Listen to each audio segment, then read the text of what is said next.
In this video we'll see what global illumination is. So all render engines use this. On CPU renderers you tend to have to enable it. So in Cinema 4D we have to go to our render settings and then add global illumination. Just by rendering this out now will make it instantly look a lot more believable. But there's a few things that you can do to push it a bit further. So we want to do an interior high setting and then just change a few things.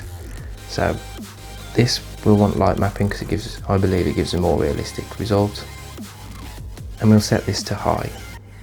And that should be everything that you need to do. Then render, and you'll notice that the scene looks a lot more realistic.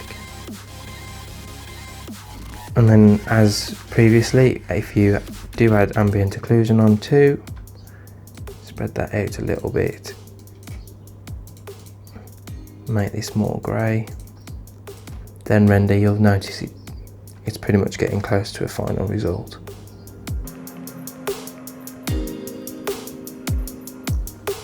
So now we know how to do global illumination. What actually is it? So it's where light comes in to the scene and bounces around on different objects, and it's pretty much as simple as that.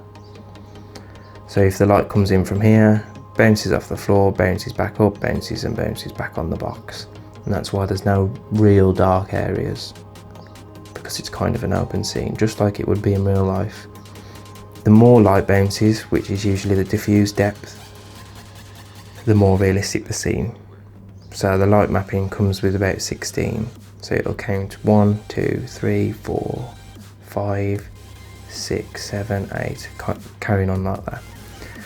So GI is the key to creating realistic renders in any render engine. So hopefully you found this useful, and I will catch you on the next one.